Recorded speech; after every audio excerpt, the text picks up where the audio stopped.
Be ready. Start.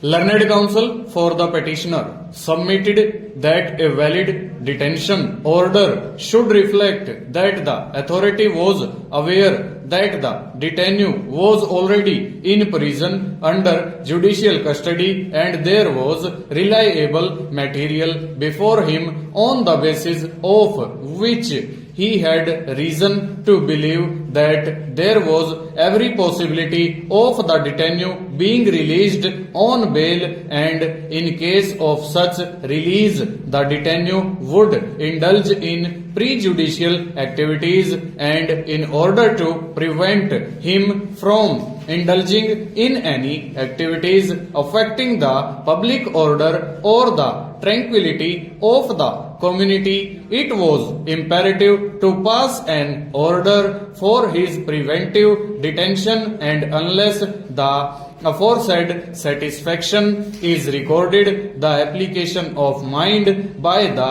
detaining authority cannot be proved, and testing the impugned order on the aforesaid principle, the impugned order appears to suffer from vice of complete non-application of mind. Stop.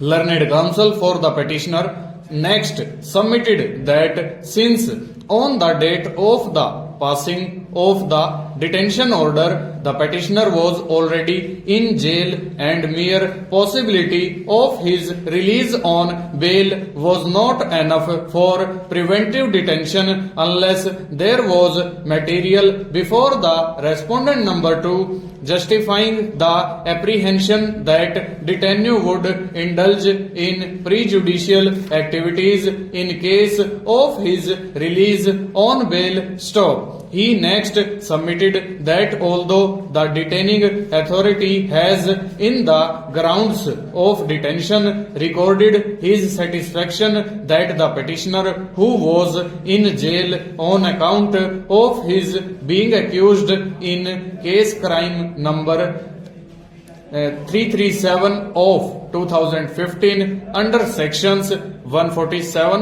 148, 149, 452, 307 IPC had moved a bail application before the sessions judge, and there was strong possibility of his being released on bail, and in the eventuality of his being released on bail he would again indulge in similar activities prejudicial to the public order, but in the instant case there was no material made apparent on record that the detainee, if released on bail, was likely to indulge in activities prejudicial to the maintenance of public order, and hence the impugned detention order cannot sustain and is liable to be set aside. Stop. In support of his aforesaid submissions, learned counsel for the petitioner has placed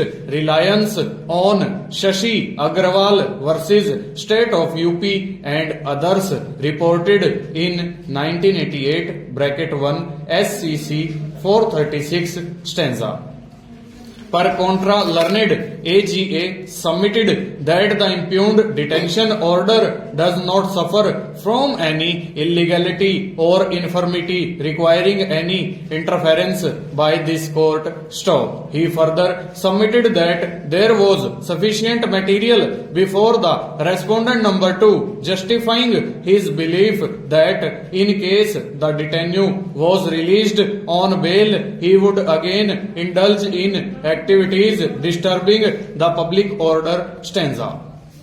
We have very carefully scanned the impugned order and the grounds of detention and also the counter affidavits filed on behalf of the respondent numbers 1 to 4 in this writ petition, and we are constrained to observe that no material justifying the apprehension that detainee would indulge in prejudicial activities in case of his being released on bail was placed before the respondent number 2. Full stop. Over.